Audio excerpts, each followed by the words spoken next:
was that? A raven? Rather a common sight at this latitude. Very intelligent fowl.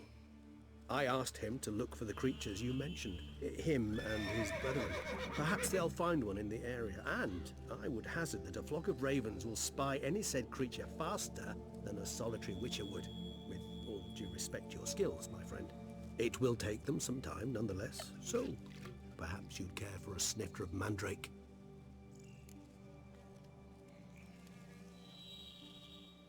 Rarely say no to a snifter. Sadly, this is but a weak infusion rather than a proper distillate. Even better. I remember your mandrake hooch. Made people say things they'd have rather kept to themselves. Now, what could Geralt of Rivia prefer to keep to himself?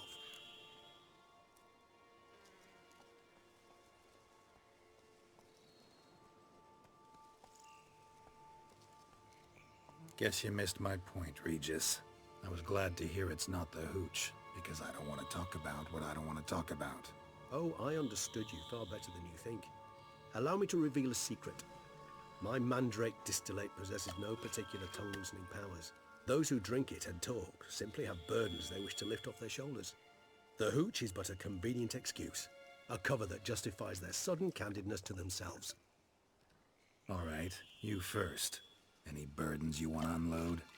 Vampires lead highly interesting lives. Bet you've got some good secrets. Anything in particular interest you? Always fascinated me the way vampires can regenerate. A hand growing back is one thing, but Detloff recreating you out of a wet smear? Something else entirely. A difficult and laborious process, but one that's possible, as my presence proves. But I've heard you too had quite the adventure. They say you lost your memory. For a bit, but Triss helped me get it back. Actually pretty damn lucky I only had amnesia. Yes, you humans are rather buggered in those terms. To strip you of life is, well, it's just plain easy. I've always pitied you in that regard. We vampires are much harder nuts to crack. If a member of another race kills one of us, we can be reborn with a living higher vampire's help. However, if one of our own strikes the deadly blow, death is permanent. There can be no rebirth. One of the chief reasons why vampires long ago swore never to fight one another.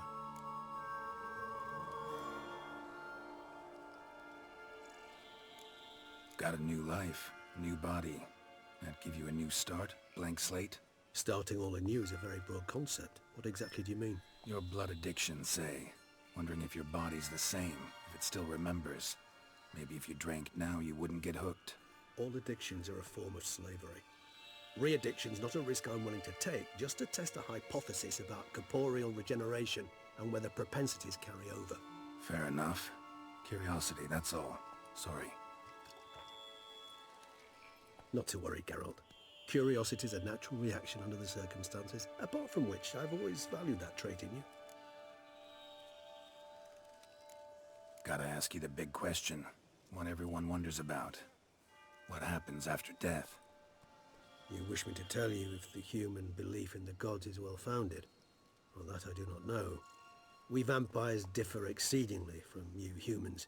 Our matter, that of which we are composed, can exist without form. We require neither a heart, nor a brain, nor air to breathe. But were you dead? As humans understand death, yes. Feel anything? Understand anything? It's rather hard to explain. I felt something very unsettling. Something I cannot even name, for I did no reasoning. Only after rebirth did I begin to understand that what I had felt was cold and unimaginable fear. If not for Detlaff, I might have drowned in an eternity of icy terror. Can't have been alive then. Sheesh, experience like that must be vicious. Indeed, it's hard to compare to anything I know. Yet you are aware we don't see death as you do. The way you cling to life, we find it entirely peculiar. You are mortals, ergo it's a foregone conclusion. You will die. It's but a question of time. Thus, I often find myself wondering why you try so very hard. To die at 20 years, 40, even 100, what's the difference? They're all but the blink of an eye. Depends on your point of view.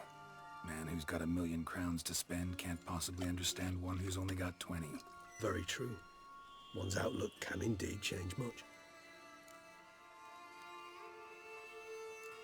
Curious what you did after you were reborn. As I'm sure you can surmise, at first I was thoroughly absorbed with recovering. As it is, I've still not recovered completely. Yet I was so weak the first year that I could not stand nor move on my own. Detlef bore my weakness bravely, showed great patience. If not for him, I wouldn't be here, and I'd have regenerated far slower. Once I could at last stand unassisted, I set off for Bruges, for my one-time home of Dillingen. There I led the peaceful life of a rural healer and surgeon, enjoying my neighbours' respect and, in fact, constituting the exact opposite of the monstrous vampire the populace imagines. Bruges, you say? Rebirth make you sentimental? Perhaps a dash. But what of you? Where have you been? Ever find your Cyrilla? Back then, yeah. But we parted again soon after. And when the time was ripe, she came back, defeated the Wild Hunt together. Ooh. Seems I certainly missed quite a bit while I was absent. True enough. But it's a conversation we'll have another time. Need to know more about you now.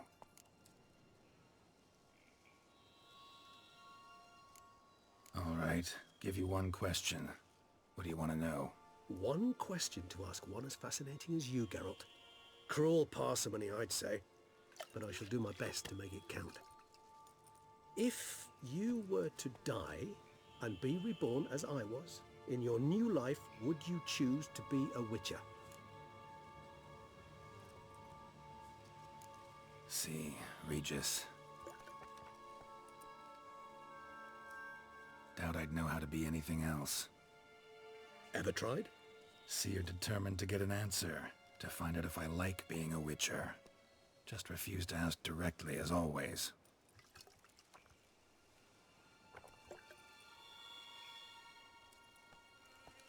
I like being on the path. Like picking up a lead, a trail. I like the tension right before a fight. And nothing gets my adrenaline flowing like battling a beast. Even gotten used to people treating me like a freak, an outcast. Yeah, not something I think about much, but I like being a witcher. Thank you for being honest. Honesty is an attribute of the truly brave, and thus a privilege of the very few.